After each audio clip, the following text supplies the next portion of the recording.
This is the State of Tel Aviv and Beyond, the podcast that brings you the straight-up, unfiltered story. What's really going down in Israel? Politics, economics, religion and state, lots of conflict. I'm your host, Vivian Bercovici, former Canadian ambassador to Israel. We're on the street with the folks who live here and have skin in the game. Yalla, let's dive in. During the last week, I was in Ukraine and had intended to share the glimpse that I had of life in a country at war with my podcast listeners. But while I was away, there were horrific events in Israel, and that is what we will focus on today. The country is descending more deeply into chaos by the moment. The Prime Minister seems to be dangerously disconnected. 12 Israelis have been murdered in terror attacks in recent weeks, and a mob of Jewish settlers attacked an Arab village on Sunday, seeking revenge, murdering and setting homes and vehicles on fire. Haviv Rettig Gur, political analyst with the Times of Israel, wrote an exceptional piece a few days ago, questioning who, if anyone, is in control of the government of Israel. And that is exactly what I was asking from afar as these events unfolded. March 2nd in Tel Aviv, a beautiful morning here, and I'm joined by Haviv Rettig Gur, political analyst with the Times of Israel. Thanks so much for joining us. Thank you. Thank you for having me. I appreciate the compliments. Let's just dive right into this because we have so much to cover and, as always, so little time. Some very, very disturbing events that have taken place since the weekend. And you mentioned Hawara. So would you mind just kind of briefly setting out for our listeners what happened in Hawara, a Palestinian village in the northern West Bank? There is a major West Bank highway that cuts right through the middle of that village. And it's also a big market town, and on the highway, along the road, are many, many stores and shops, and everyone shops there. Palestinians and Israelis, settlers, Israelis from within the Green Line go to those stores to shop as well. Signs are in Arabic and in Hebrew. In that sense, it is a town that it just sees a tremendous amount of traffic and many different kinds of people. And in the traffic jam on Sunday morning, a gunman opened fire, a Palestinian terrorist opened fire and murdered two Israelis. Two Israelis who were residents of the nearby town. Those deaths sent, I think, a real and a profound and an absolutely authentic shockwave, first of all through Israeli society, but especially intensely, of course, through their own community. And at about, I think it was 3 or 4 p.m. that day, a poster was going around on social media and on a group of the Israelis living in the area that called for a massive march on Hawara that would end with protests at all the entrances to the nearby Palestinian city of Nablus. And it was explicitly in the poster depicted as a revenge march. They said, we want victory, we want revenge, and they went on march, hours ahead of time. They announced it. They, at 6 p.m., arrive at the village.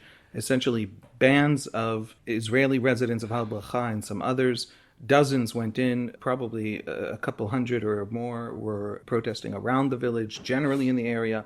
They immediately clashed with the very, very few soldiers and police who were there. The army, even though they knew about it happening, did not show up in time. When soldiers did show up, they were few and far between. The best they could do. Sometimes they confronted the settlers. The settlers were behaved very violently against the Israeli forces.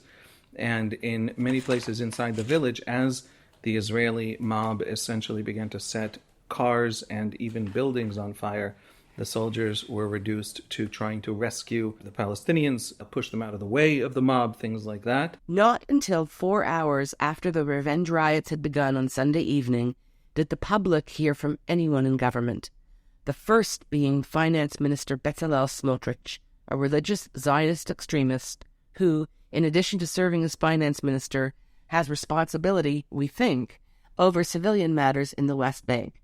I say we think because the scope of his authority in this regard is vague and has been the subject of confusion and discord between him and the Minister of Defense, Yoav Gallant. Gallant, by the way, was silent on Sunday. And not until early Monday morning did Prime Minister Netanyahu indicate to the public that he was actively engaged in this latest crisis. But more on that in a few minutes. For months now, there has been deep concern in Israeli security circles over the splitting of the IDF Central Command over all military matters. It has ever been thus centralized and is considered to be imperative in order to manage the complex security challenges with which Israel must contend. But Netanyahu seems to have granted bits and pieces of authority that encroach on IDF turf to appease his right-wing ministers Itamar Ben-Gvir and Bezalel Smotrich. Without them, his coalition is doomed, and they are leveraging their power very adeptly. Meanwhile, scores of former IDF chiefs of staff and retired generals have been sounding alarms for months now that carving up authorities would create chaos for Israel's security institutions and operations, and that seems to be exactly what transpired on Sunday evening. This event happened over the course of about an hour, maybe two. During the violence, the protesters actually, the mob actually took a break from the violence to pray the evening prayer required in Judaism, and then went back to ransacking the town and setting fires. And Netanyahu, at midnight convenes a security briefing with all the heads of the security services to start cracking down and taking care of what's going on. And then huge military forces are deployed and police are deployed and investigations are launched and the whole thing starts to get cleaned up. Shortly after, you wrote a piece and you were speculating based on the facts that you've now shared with us and that you understood, and the complete disappearance of our government officials, really in a moment of crisis. You were speculating who's in control, what's going on here. Right. Netanyahu's brand is, I'm at the steering wheel, I'm driving the bus, it's always me. I'm the guy who runs Likud, I'm going to be controlling everyone.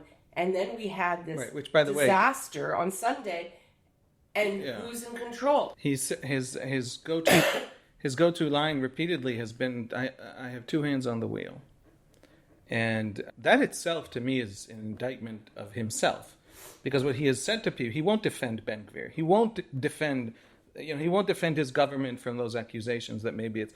The only thing he has left to say is, don't worry, all these terrible things that my government is talking about, don't listen to the talk. Just I'm the only one, and I'm still who I was 10 years ago when you all became my friends. I mean, Bibi really is truly a liberal Democrat, but he wants to keep power, and in order to do that, he's aligned himself with a group of really extremists. They're all extremists. He is personally liberal. There's no one to the left of him. And has decades of compromises with illiberal Israeli political forces, especially the ultra-Orthodox, but not only, who advance things he doesn't believe in. But to hold coalitions together, he has conceded to them vast policy realms, and now he has handed the West Bank, the Palestinian situation, which could ignite at any moment. We know, all the data tells us that a young generation among Palestinians is itching for war, essentially. And this is 87. When he dies, there's very likely, or quite likely, to be a Palestinian power struggle for control of the Palestinian-held areas of the West Bank. And heading into that chaos, Itamar Ben-Gvir and Bezalel Smotrich are in charge of the West Bank. By law, they changed the laws to create positions to allow them to have that power, that influence. The defense minister is still very much in charge. Netanyahu wants everyone to believe that Likud's Yoav Gallant, the defense minister, is still the one officially in charge of the West Bank. But Smotrich keeps insisting and keeps getting Netanyahu to say in writing that, in fact, it is Smotrich and Ben-Gvir. And in fact, they signed an agreement to that effect last week. They signed an agreement to that effect last week, reiterating and affirming the agreement they have in the coalition agreement. So the question is Netanyahu actually in control of the West Bank? And the simple answer is, anyone who tells you they know absolutely is lying. Right. Netanyahu has some control. When Smotrich brought the wrath of the Americans on this government by saying Hawara should be burned to the ground, right? And he liked a tweet that said that the night of, 2 hours before his 1:10 p.m. statement. But then the next day or 2 days later at a conference, he's asked by a journalist, "You liked a tweet that said burn the Hawara to the ground?" And he said, "Well, we should burn Hawara to the ground, but the state should do it, not the mob." That was his answer. And then the State Department came out and said, this is terrible. The Hawara murders and subsequent revenge attack occurred in the context of an already tense situation in Israel due to the government's proposed judicial reforms. Bear with me while I provide a very brief background on this issue that is tearing the country apart. Israel has no written constitution or Bill of Rights. What that means is that there is no foundational framework addressing basic principles like freedom of speech, assembly, equality, that are all features of a robust liberal democracy. Israel also has a parliamentary system of government. But, unlike virtually all parliamentary democracies, Israel has only one legislative chamber. Typically, there is an upper chamber, like a Senate, to offer scrutiny, sober reflection, second thoughts, before finalizing a new law. This is part of a system of checks and balances on the exercise of legislative power. To date, the Israeli Supreme Court has fulfilled that check and balance function. But a broad consensus across the political spectrum agrees that the very activist Supreme Court has assumed for itself excessive power and must be more restrained. So, how to do that? How to recalibrate the balance and interactions between the key democratic institutions? Well, the response of this government to this very fundamental issue has been harsh. It proposes what amounts to a judicial revolution with two main changes.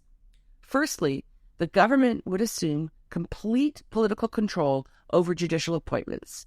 And secondly, it would introduce a so-called override clause, which would mean that the barest majority of the Knesset, 61 out of 120 members, would have the power to overturn any decision of the Israeli Supreme Court, eviscerating it entirely.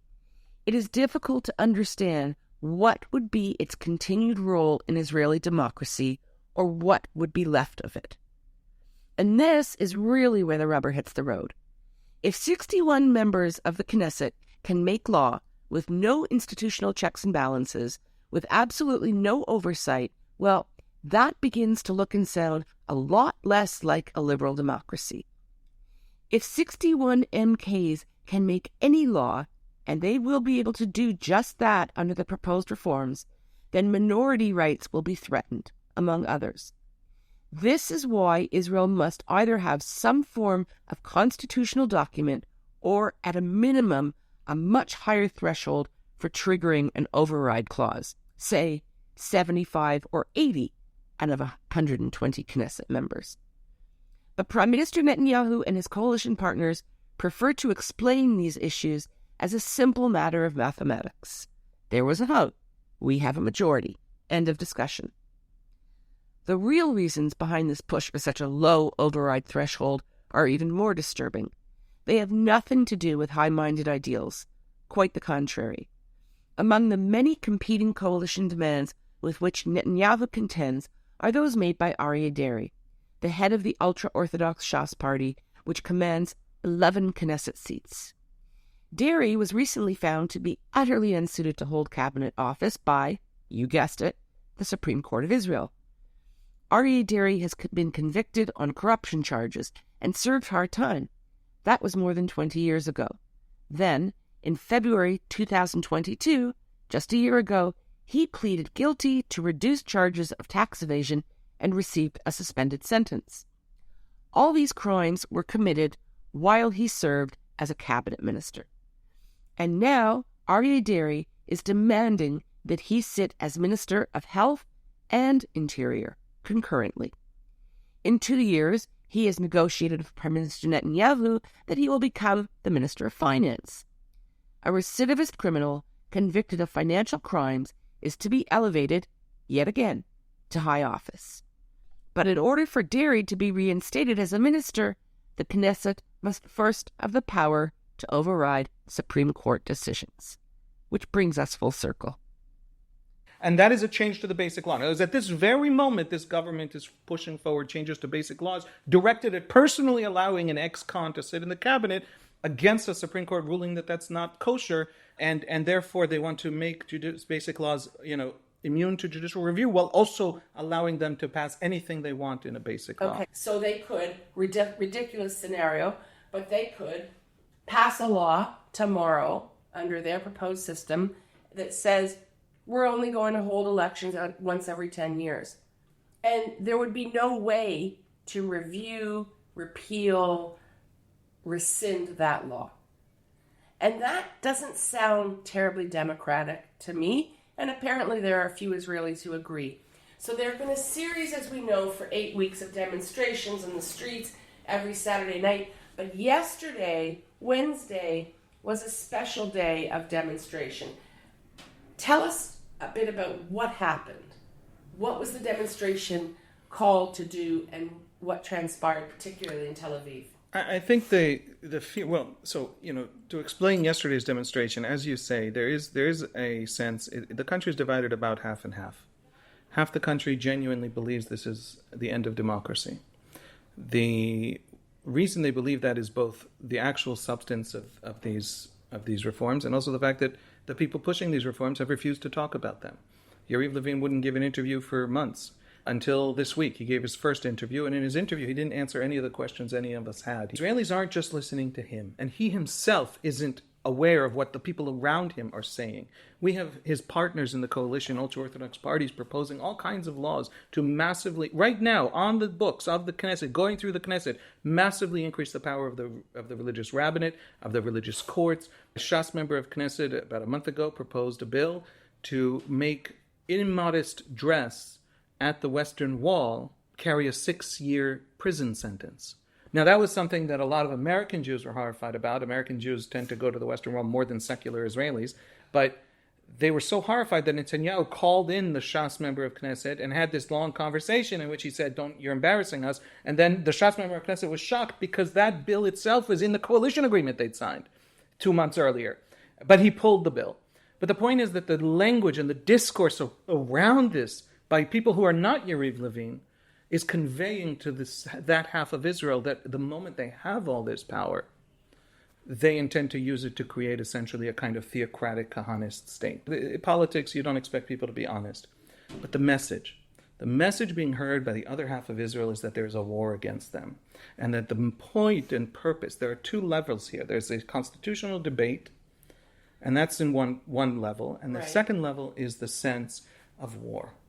And the sense that the real thing happening for which the constitutional changes are just the mechanism is that half of Israel has gone to war and it wants to destroy the other half.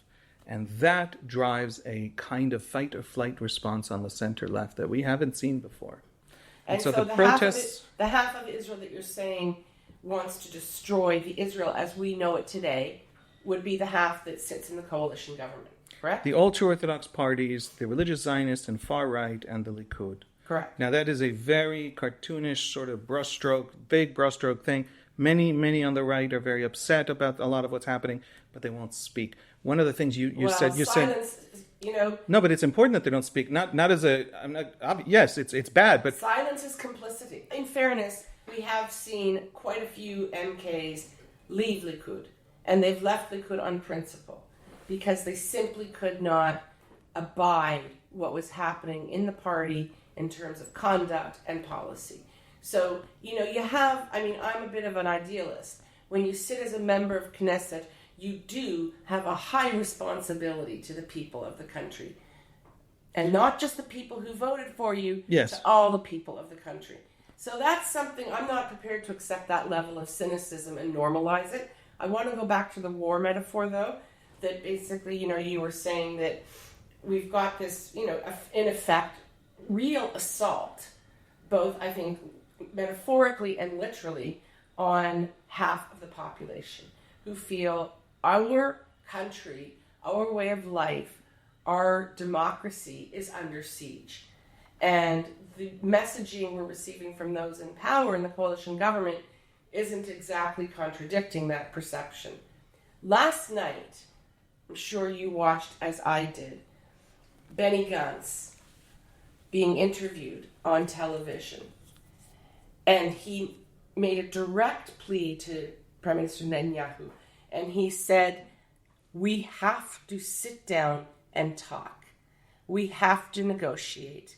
Because if we don't, we are headed to civil war. And we have to do everything we can to avoid that. Now, I'm paraphrasing, not perhaps exactly precisely, but that is the essence of what Benny Gantz said. And speaking at a ceremony else in Haifa yesterday evening, President Herzog made very similar comments.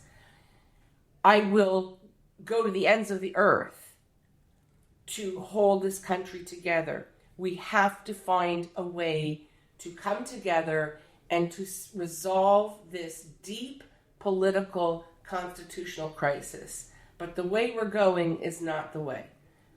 What was your reaction to those comments by Herzog and by Benny Gantz? Well, I find myself really very much on where Herzog is.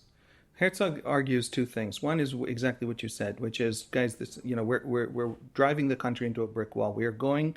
Actually, abyss is the word. An abyss, excuse me. Yes, different metaphor, same idea, same explosion. We're going to split, and we're going to split in painful ways that'll be hard to put back together.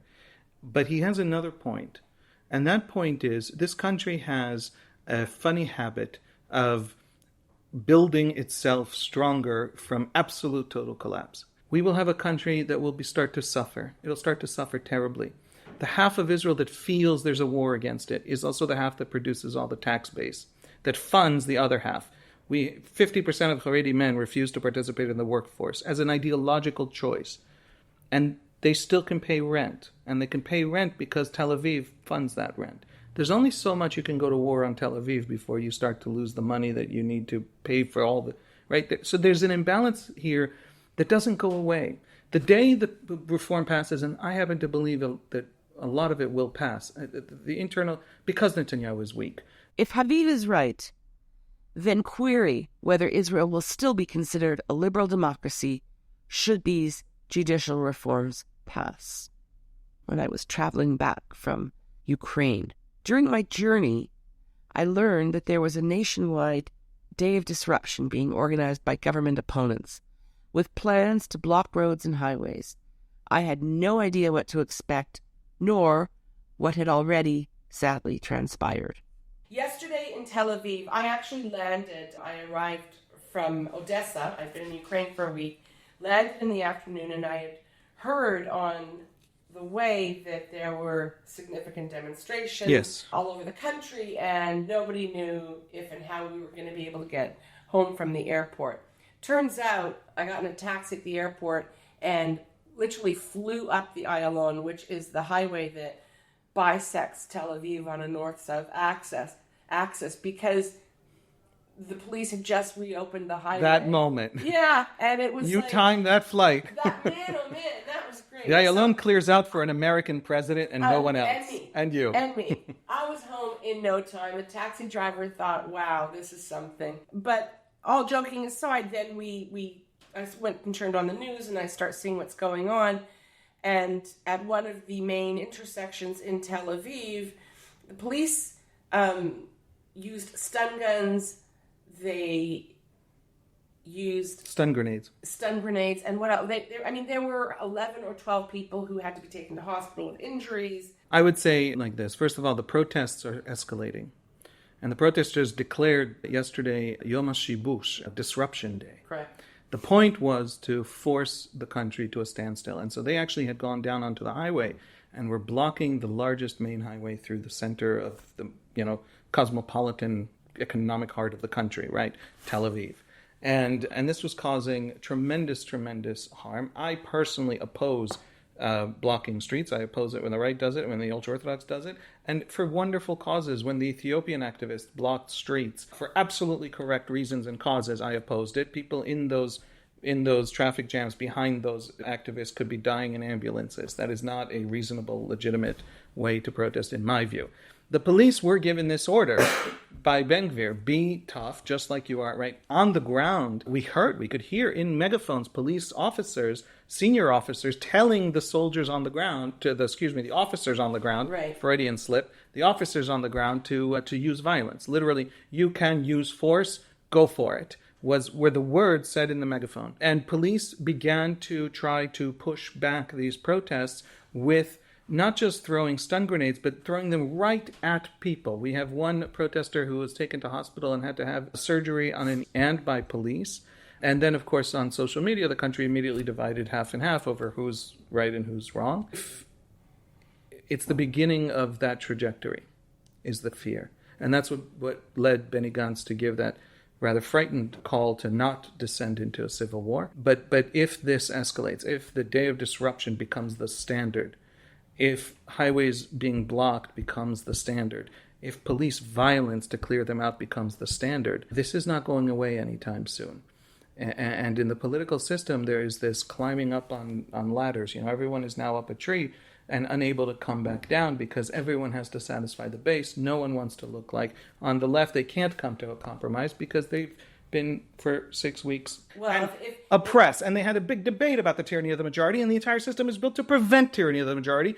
And that's a system in which politicians appoint Supreme Court judges. Well, they've been kind of, grasping at straws, in my view. There was that moment a few weeks ago when Benjamin Netanyahu, Prime Minister Netanyahu, was interviewed by Jake Tapper, and he extolled the Canadian system. You know who has an override clause? Canada, he said to Tapper. Do you question Canada's democracy? But what Benjamin Netanyahu did not understand was that he completely misrepresented what the Canadian override clause is, how it works, and how dreadfully problematic it's always been and continues to be.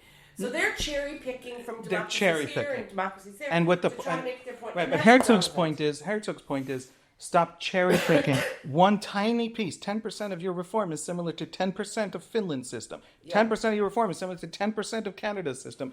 But the 90% and the 100% leave nothing else standing. You want to give us Finland's system? Give us all of Finland's system. You want to give us America's? Give us all of America's. And that's Herzog's argument. Give us more institutions. Weaken the court like you want, but give us a second house of parliament, a presidential veto. Finally, I asked Haviv to comment on a bizarre incident that occurred on Wednesday night and went viral in Israel. Sarah Netanyahu, the wife of Prime Minister Benjamin Netanyahu, was in a North Tel Aviv hair salon that was targeted by demonstrators, leaving her trapped inside briefly until security whisked her to safety. This targeting of the Prime Minister's wife may provide great fodder for satire, but is a touch alarming. Sarah Netanyahu, unfortunately, is not the first family member of a politician to be harassed, and likely will not be the last. More on this from Haviv. Part of the protest movement has been to directly and personally reach the members of the coalition. There have been protests outside the homes of dozens and dozens of members of Knesset and ministers of the government, letters by former friends in the army to a lot of these former army guys who are in the coalition, people outside their homes screaming, Yoav Kish, the education minister, is a former pilot, people from his former squadron stood outside his home with a megaphone telling him, we're ashamed of you. There's been a lot of very direct personal approach, and some of it has turned very, very ugly. There's been a group that has literally become a kind of private investigation service against members of the coalition, saying, you take away our individual rights, you take away our right to privacy, we take away yours, and then threatening to, for example, out as gay an ultra-Orthodox member of Knesset, and having this kind of very personalized. Now this is escalating, and what we saw with Sarah Netanyahu is this, they found out she was coming somehow to this hair salon, and many dozens of people, descended on this hair salon and stood and literally blocked the way. And she was blocked inside. Now, she's the wife of the Prime Minister. The security services are on the ball, and they helped her out, and the police protected her and took her home, right? But it was a moment that put on national television that part of this very big, very complicated campaign. Now, I don't know if most Israelis who oppose the reform or even terrified for their democracy think this is a good way to handle the campaign. But it's a very chaotic campaign. Everyone's doing their own thing. And so there isn't any centralized campaign group that can control anyone else. This besieging of the wife or the family of a politician is something that is, I think, wrong. And what it will do, separate from that it's wrong, is it has made it for Netanyahu more visceral. A lot of people were joking because in the end she wasn't in real danger. She was protected by massive security forces. She was in a hair salon. It all seemed very, very frivolous. Netanyahu then posts a tweet in which he embraces her and he says, "You're safe now," and it was this whole big drama. Now, of course, he's going to use it in that way, right? So they essentially gave him a free campaign of demonizing of the opposition. It was very unwise, and I think everyone likes to joke. This morning, everyone in the country is joking about hair salons, but I do think it was it was not okay. I think it was inappropriate. Yes, you're quite right. It's something that is easy to lampoon, but there's a much more serious issue behind it. Haviv, your prognosis is not very good. You think that this legislation is going to pass more or less in the way in which it's been drafted. I do. And I say that because different parts of the coalition all have red lines in different parts of the legislation. Right. And therefore, there isn't a piece of the legislation Netanyahu can compromise on without losing one or another member of the coalition, unless those members understand that this is the best deal they're going to get. And that means that there is no other coalition in which they'll get a better deal. There has to be massive public pressure, and it has to come also from the right to force the ultra-Orthodox, for example, to raise the override from 61 to 75. Devil's in the details. Yes. Haviv, thank you so much for being with us today. I look forward to having you back if, as you say, the legislation passes, and then we can talk real tachlis, real bottom line, and see what happens then. Yeah, how we get out of that crisis. So that's the way it is. This night of Thursday, March 2nd, 2023, in the state of Tel Aviv and beyond. Thanks so much for listening.